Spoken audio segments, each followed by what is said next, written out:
system to stakeholders. Morocco Gambia in air transport agreement. So those were the lead stories on Standard News paper. Elsewhere on the Fourier, the front page, as you can see, that is Audit General flanks 13 billion missing statement in 2022 government accounts. Bensouda accused of sabotaging UDP from within. GRA holds workshop on integration tax administration system. And of course, there is a prison boys says 2 to 3 prisoners escape annually. Omar Baji led to rest in Mandinaring. So those were the lead stories on the Voice newspaper as well. Let's cross-check on Fourier also. What is their lead stories this afternoon? The lead stories on Fourier is auditor review irregularities in 2023 government accounts. The silent struggle of children with disability in rural schools. And of course, you have that is Mandinaring community, last London community lays Omar Baji to rest. And you have Gambia, China's company march 76th anniversary celebration in the Gambia. That's the China. They also have the country 76 years old. They have marked their independent anniversary in the Gambia. So those are the lead stories on the various newspapers for you this afternoon. Be reminded that you are listening to the daily podcast live coming to you from our studios. Falini here. My name is ALHAGIE Fati and this is your daily podcast.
Welcome back to the daily podcast live on King FM with me, ALHAGIE Fati. Let's begin our roundup with the latest on the social media. Kanifing Municipal Council Mayor Talib Bensouda on Thursday visited the family or the family of the late Omar Baji to offer his condolence. During the visit, the mayor expressed his deep sympathy and solidarity with the bereaved family, praying for Allah's mercy on the deceased and strength for his relative as they mourn the lost. So still on the daily podcast roundup, that is the latest on the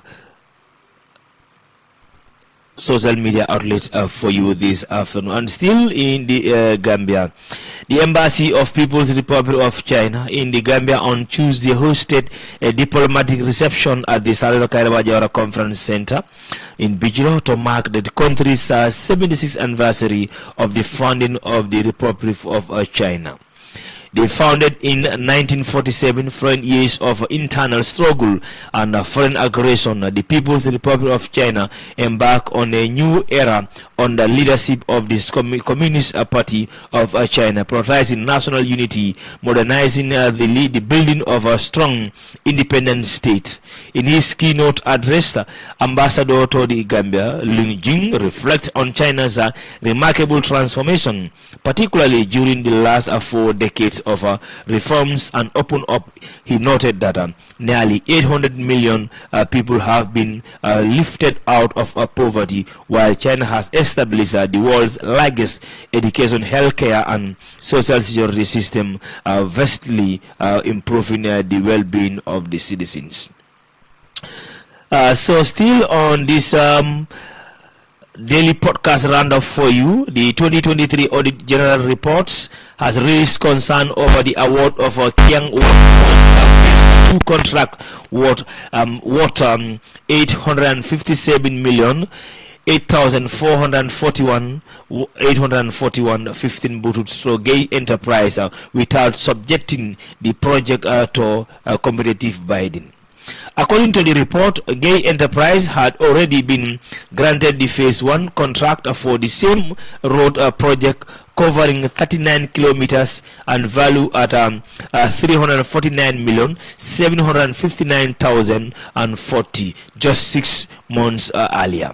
A review of the Gambia Public Procurement Authority, no objection and approval indicates that the direct award of Phase 2 was justified on grounds of economic scale, maintaining unit rates, compatibility, avoiding additional mobilization cost, and the need for timely project exclusion. However, auditor argued that given the size and value of Phase 2 project, it should have been subjected to open competition bidding to ensure transparency, value for money, and fair competition.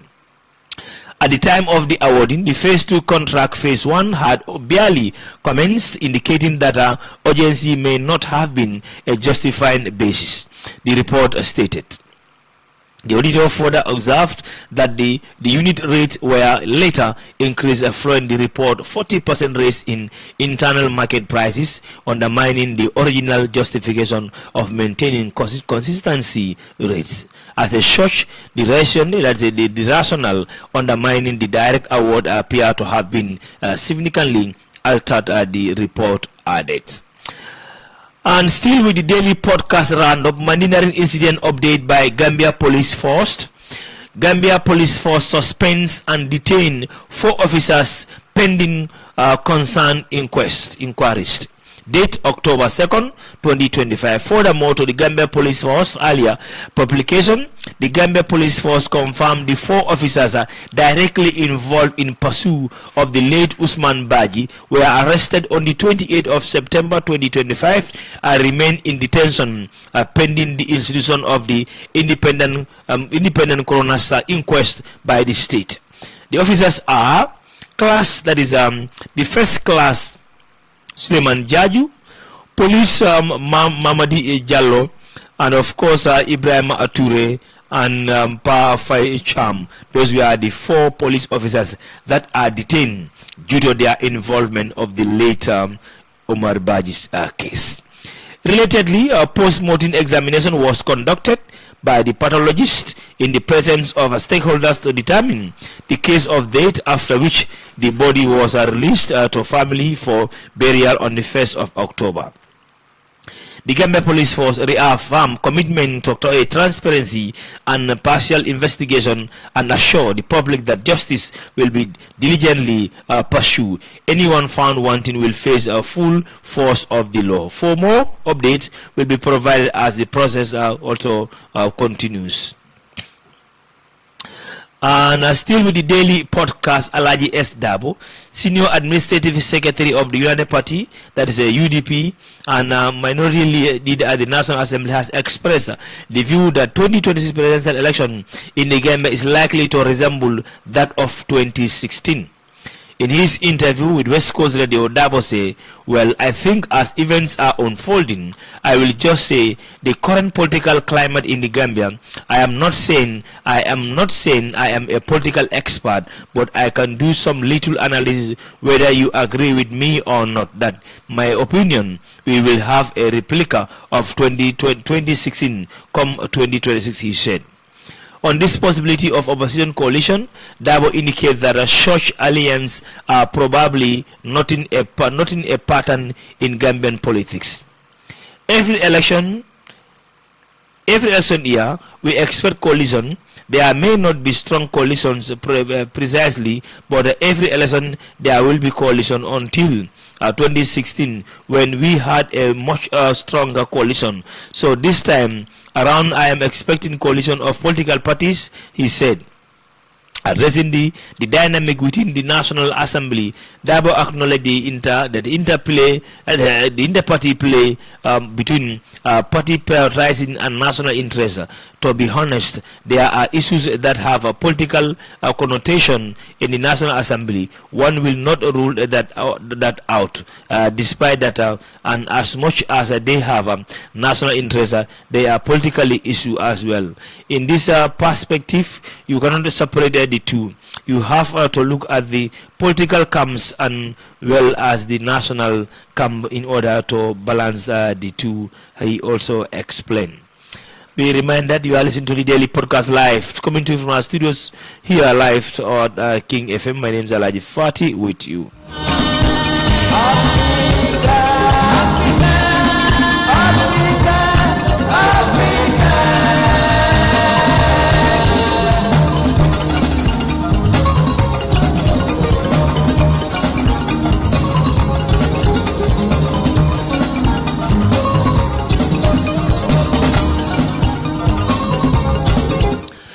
Welcome back to the daily podcast. Mohamed M. Drame, Ward Councillor for Dipakunda in Cardiff Municipal Council, has formally resigned from the United Democratic Party UDP effective October 1st.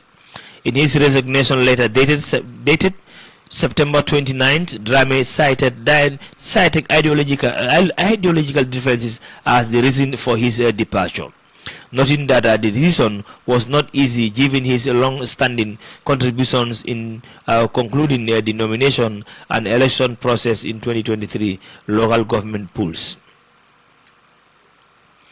And of course, those were the stories that we read it for you this afternoon regarding the day-to-day affairs of these people. So let's take a short break, and when we return, we take you to the international scene.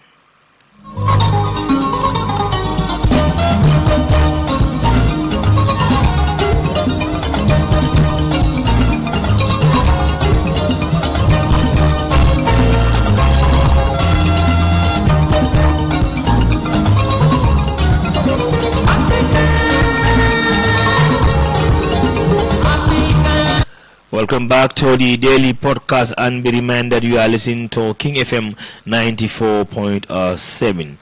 Now, to mark the 2 years of the war in Gaza, our correspondent bring you this special episode of the Global News podcast from the BBC Bureau in Jerusalem. So more on that, let's join BBC for details on that.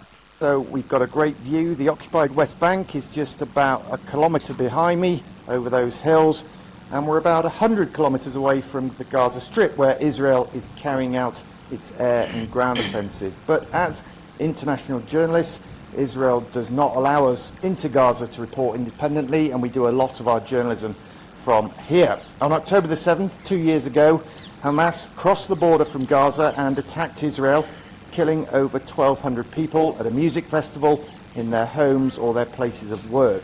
The Islamist group also took 251 people hostage, taking them back to Gaza, where many were held for months on end. Some are still there almost 2 years on. There have been short ceasefires and hostage release deals, but they have quickly collapsed. Negotiations for a new deal, driven by President Trump, are ongoing. At the time we're recording this, around 20 living hostages remain in Gaza, and more than 60,000 Palestinians have been killed by Israel. The conflict has dominated the news agenda, sparking protests across the world. And to mark 2 years of this conflict, we have gathered questions from BBC listeners to put to a panel of our correspondents. I'm John Donison, and this is the Global News Podcast on the BBC World Service.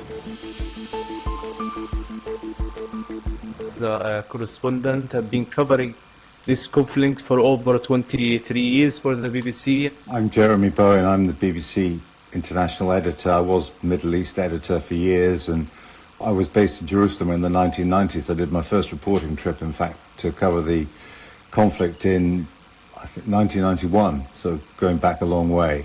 I have been very busy with it in the last couple of years as well.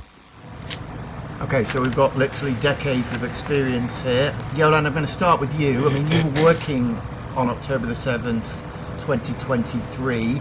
When you woke up that day and heard the news, What was your reaction? A busy day, I imagine, and did you think we'd be where we are today? Well, it was a Saturday, so I was on call. It was the end of the Jewish holidays, and I came rushing into the office pretty early. And I have to say, from the beginning, it was clear that this was something very different from what we'd experienced before, because as soon as I arrived here, there were rockets on course for Jerusalem. I was rushing into the safe room where our air raid shelter is when the sirens were going off around Jerusalem. And my main memory of that day is my own real disbelief as the words were coming out of my mouth, telling people the news. And it was a very strange experience, because we have covered wars before, we've covered rocket attacks, we've covered hostage crisis even together, and this was, immediately clear that it was on a whole new scale, and the kind of rule book that we'd been sort of operating on here had to be ripped up. And I was very worried too, because there were friends of mine that I was working with that day who had their friends at the Nova Festival, and there were immediately going to be sort of repercussions for people in Gaza, where we have our dear colleagues and many people that I know in Gaza as well. And Rushdie, for you, that morning? Was just normal Saturday morning, and Saturday is a normal working day in Gaza, so I was about to drive the kids to school, I remember, and suddenly there was rockets flying from all over Gaza, and I was looking from the balcony, and never went to my mind that this is, Hamas is crossing the border into Israel. I thought maybe Israel did kill one of the Hamas commanders, and Hamas is responding. And that was the view or the initial thought from not just me, all of the journalists that have been contacting me and the people. And within 10-15 minutes I realized that this is big when I received the first picture from one of the Hamas people in Gaza showing the Hamas militants crossing or close to the border. I realized that it is big. I just say to the kids, don't go to school, stay, and I took the car and drove very fast to the office, because our office is in central Gaza, is in the middle of the Rimal Street, which some of the roof near us is overlooking the border with Israel. So I was in a high up position watching almost rockets flying and all of the noises, around this October the 7th day, which something that will never forget all my life. Well, we're going to talk to you more, Rushdie, in this program about how it's changed your life and the life of your family. Jeremy, you've witnessed many big moments in the Middle East. In those early days, you spent a lot of time down in southern Israel in the communities that had been hit. Are you like Yolan? You recognised immediately that this was a big deal? I think it was clear from the first couple of hours. I was in Ukraine, actually. I was in Kiev when it all started. And I woke up and I reached for my phone, as millions do, first thing in the morning. And the first thing I saw were texts on our office group chat, WhatsApp, from Rushdie, saying hundreds of rockets are being fired into Israel. It wasn't clear what else was happening beyond that. And within an hour or so, it was clear that we were in the wrong place. And we set off on a journey then to Poland and onwards. It took a couple of days. By the Monday morning, with my team from Ukraine, we arrived in Ashkelon, which is the Israeli town, which is just at the very north of the Gaza Strip. And we were basically there most of the time between then and the end of the year, until Christmas, more or less. And by then it was clear that as we were driving through Poland, I was looking at the videos coming out and realizing that Hamas had done this big push over the border and that there was a lot of fighting going on. Clearly it was something that was going to be very, very different. And then when we got to Ashkelon, within a few days, the Israeli military, the IDF, allowed us to join various convoys into some of those border communities which had been hit by Hamas. I was in Kibbutz Kfar Aza when the Israeli military, the paratroop brigade, was still in offensive combat positions, dug in around it. There was still shooting going on. They were clearing buildings in the site or around it with gunfire. They were still looking, they had only just started really, looking for the dead residents of the kibbutz, and they were putting them in body bags and bringing them out. There were people there doing that, and there were a lot of dead Hamas operatives there. It was like nothing I'd seen in this conflict. And after 2 years, Rushdie, I mean, no one has been more impacted by this war than the people of Gaza. I think you left the Strip in November, December 2023. Just give us your assessment of people's situation in Gaza 2 years on, and maybe your own personal situation. It's very hard to imagine that they are still alive, they are still surviving. Every time I talk to my father back in Gaza, or my brothers, or my friends, I don't know what to say to them. I mean, every day is a struggle, They struggle to sleep because of the sound of the bombs. They struggle to find a clean water.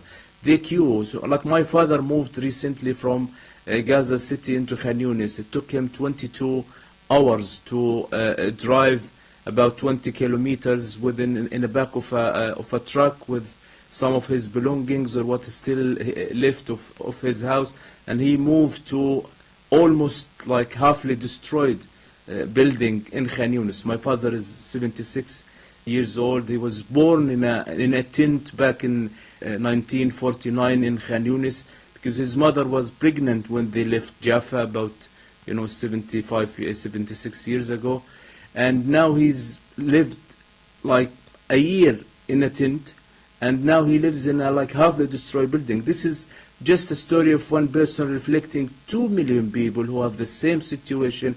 Some of them were displaced 10, 15 times. Some of them, they died in the road reaching Khan Yunis. There's a woman I know, she walked 30 kilometers, and as soon as she arrived to Khan Yunis, she was taken to the hospital, then to the intensive care unit for about 2 or 3 hours, and she died overnight.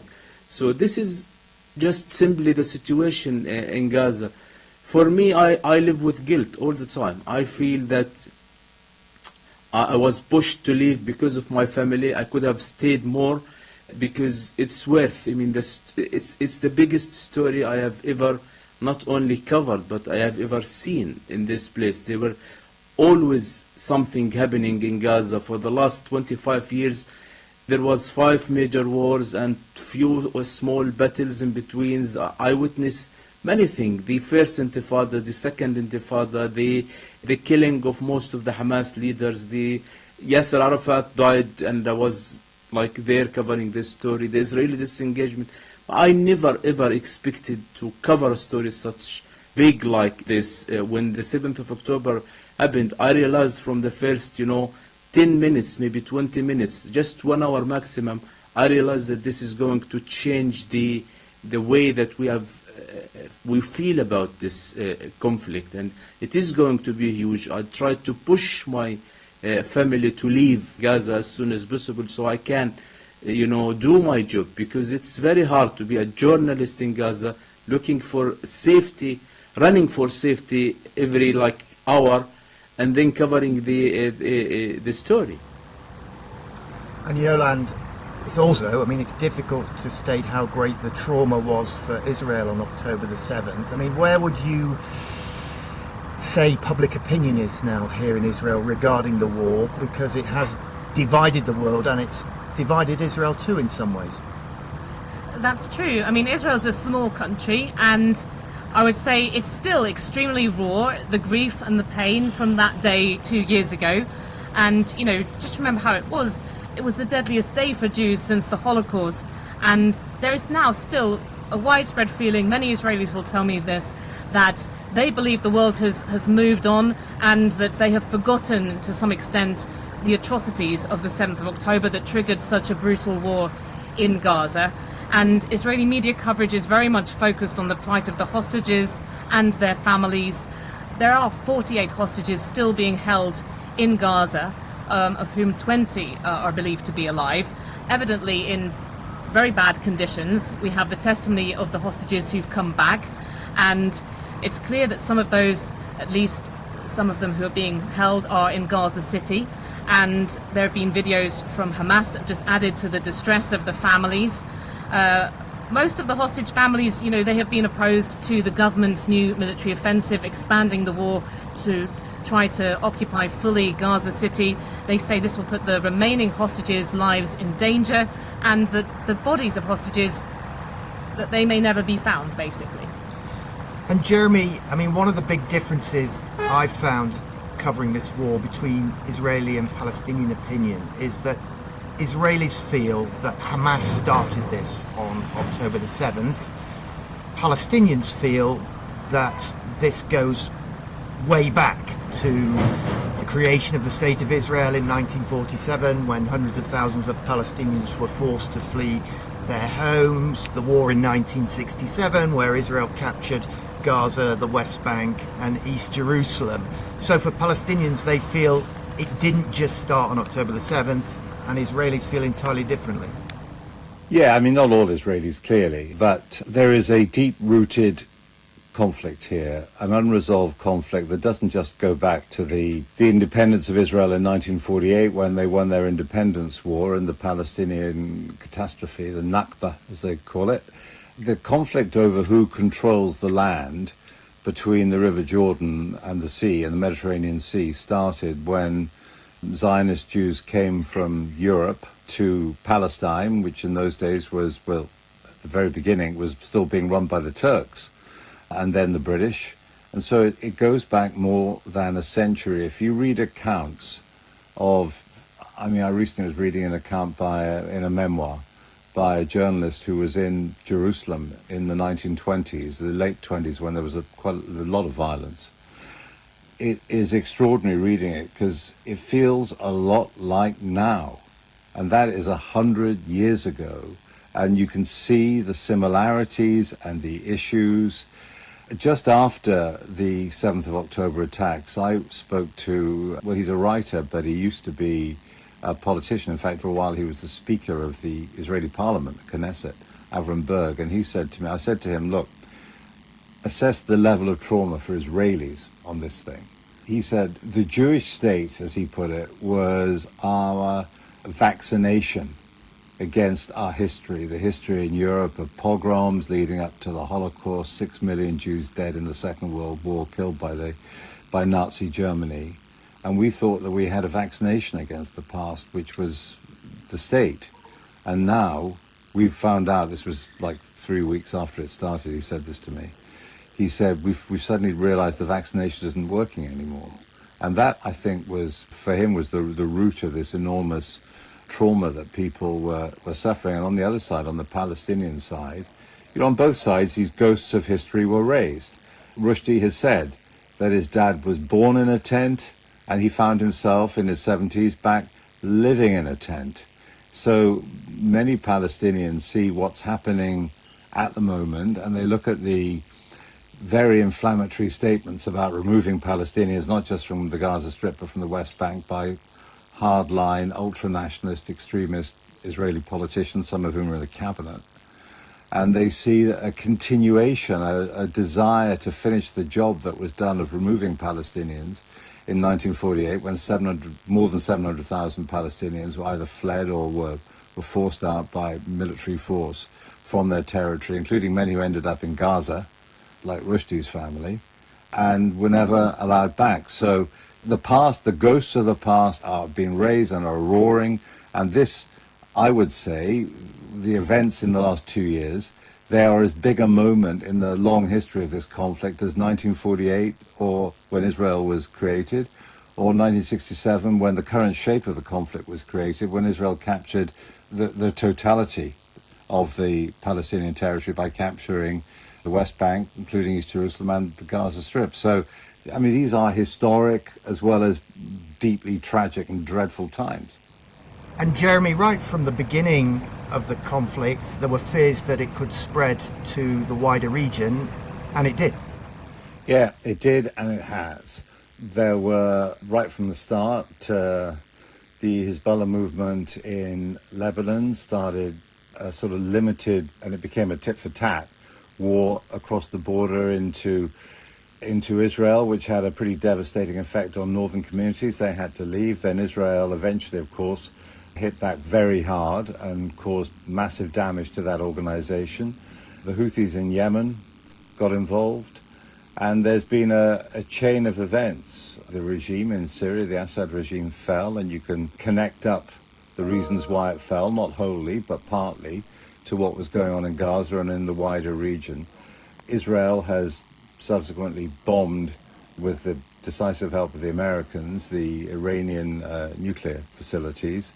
There's a great deal that is still going on. The whole picture in the region has been transformed by the war.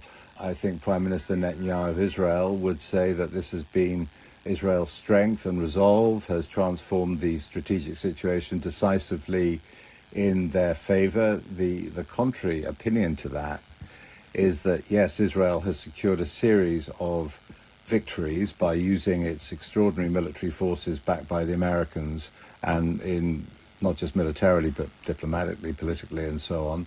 But longer term, living by the sword in a region that really would be a lot better off if it was at peace.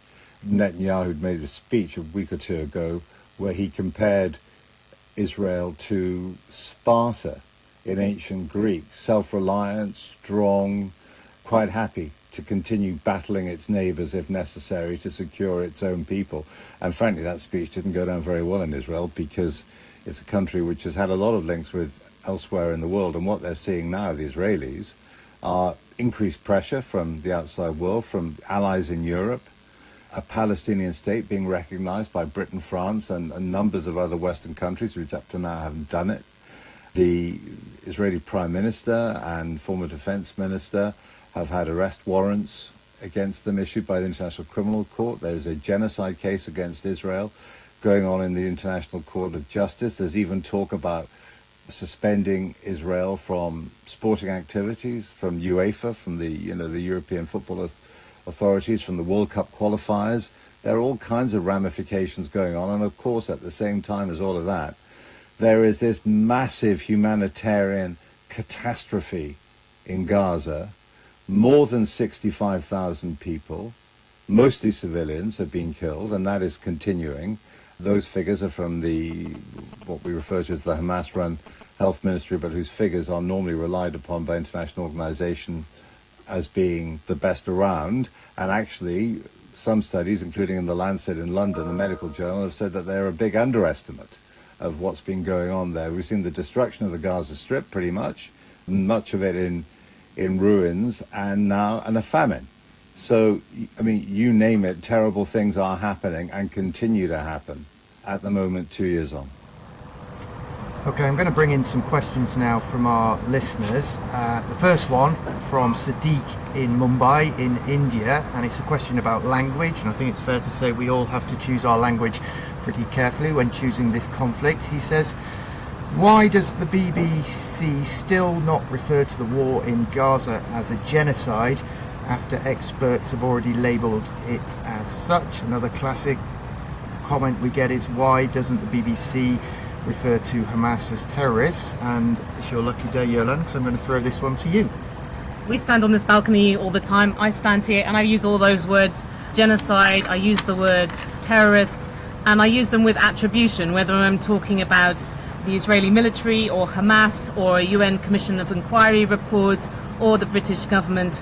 And that's because the BBC has these editorial policies that, we as correspondents, we can comment on those, we can help to shape those. But in the end, we all agree to adhere to those. And that's really with the objective to make sure that our journalism is as impartial, it's as accurate as it possibly can be. And, the guidelines are supposed to be for our coverage all around the world, where we're catering for a diversity of audience to, for example, describe those who are carrying out violence. So that might be using the word attacker or gunman or bombers, whatever that might be. And then we try to explain the facts of what has occurred and what the consequences are. And the idea is that that should be meaningful to our audiences wherever they are, and they can make their own value judgments. And if you look at some particular words, let's take, terrorism, that is, the BBC argument there has been that there is no internationally agreed definition of terrorism, I suppose. And that's why we choose attribution, and we're not taking a political side in conflict. This is a conflict, as Jeremy's been saying, it's so deep-rooted, it's so complex, and extremely sensitive, as we all know very well. A question which I think is going to be for you, Rushdie. This comes from Oren in Israel. He sent it in a voice note, and we can hear it now. How many Palestinians are in favor of Hamas today? If there was an election, would Hamas win? Is there any difference between West Bank and Gaza Strip in terms of opinions? Yes, definitely there is a difference between West Bank and Gaza. I have been to the West Bank many times, and the people there, they do support Hamas. Many of the people that I met, especially in the places like the south, like in Hebron, some of the areas like Jenin and other places, there's a great support for Hamas and Islamic Jihad in those especially two areas, like the refugee camps. And it's partially because they believe that the Palestinian Authority and Fatah are corrupt, and they want some alternative. And this is exactly what happened in Gaza back in 2006, when we believe that not all of the people who voted for Hamas were Hamas people or in favor of Hamas, but it was on the other side trying to punish PA and Fatah for long-standing corruption existing in Gaza.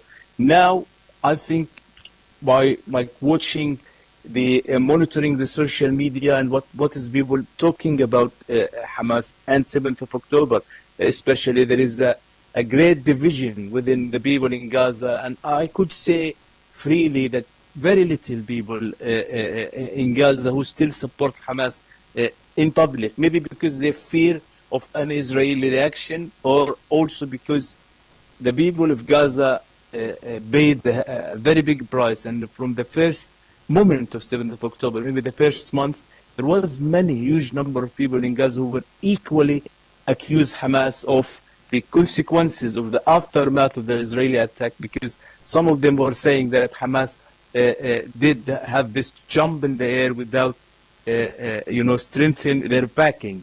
There was no preparation at all in Gaza. They were only preparing tunnels to hide their militants. That's what the people in Gaza are saying.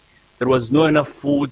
There was no strong health system to deal with the catastrophe that Gaza is facing. There was no food reserved, or water, or electricity, or anything. They just left the people to live this catastrophe without intervening or do anything. So people do publicly criticize Hamas for this, and there is a huge division. But there is two pictures: one, the people inside Gaza who live this, and the people outside who are watching the bigger picture. Because regardless of who support Hamas or October the 7th, or who not support this, the issue of the Palestinian causes became a trend. I mean, I have been traveling around the region for the last 2 years. You can see that the Palestinian, for example, kufiyas became a trend. This traditional scarf that people are wearing is everywhere. You can see Palestinian flag everywhere. This picture, the people inside Gaza, they do not see, because they don't have electricity, they don't have internet, and they don't care sometimes about what's going on outside. But for someone who's living outside, who can see the bigger picture, I can see that there is a huge division between Palestinians in regarding to Hamas. And a question for you, Jeremy, from Dan in Washington State in the USA. We've heard a lot of talk actually in the last few weeks about the two-state solution, a Palestinian state alongside Israel. He's asking, Dan, what are the prospects of a one-state solution where there is one secular democracy between the river and the sea? The two-state solution has been talked about for decades, and there's been little progress in reaching one. Yeah, there has been little progress, and I was living in Jerusalem in the 1990s when the Oslo peace process was going on, and there was then genuine hope on both sides. There are also people who are heavily critical of it, very, very violently critical in some cases of it. There was a Hamas bombing campaign to try and stop it, and of course the Israeli Prime Minister was assassinated by a Jewish extremist who was against the ideas of a two-state solution. But anyway, after all that collapsed, it became really an empty slogan, the idea of it. And now countries like Britain, French are trying to, and the Saudis are trying to breathe some life into the idea. We'll see whether or not that actually results in anything.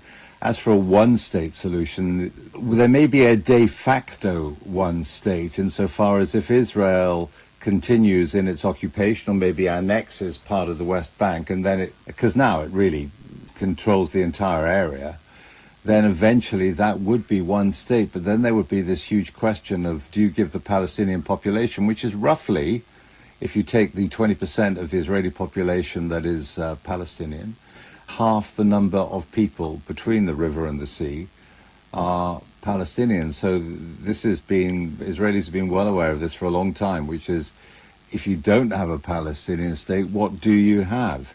They want Israel to be in control. They want it to be a Jewish state.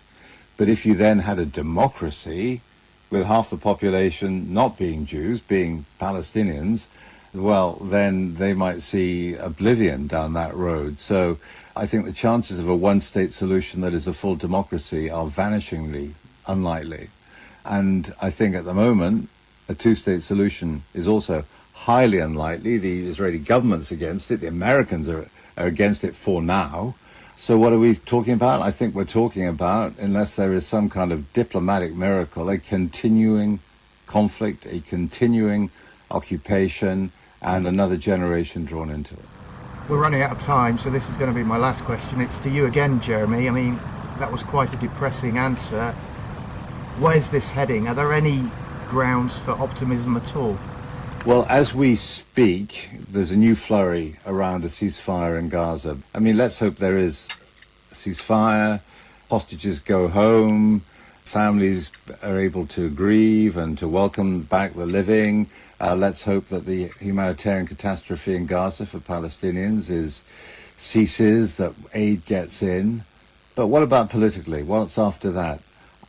I hate to be the guy who's always depressing, but I don't see where the political horizon is. I don't see where it's going other at the moment than other kinds of conflict, the radicalization of a generation, not just Palestinians, but also on the Israeli side. Israeli soldiers, young guys, have said to me, never mind radicalizing the Palestinians, they radicalized us. October the 7th, they radicalized us.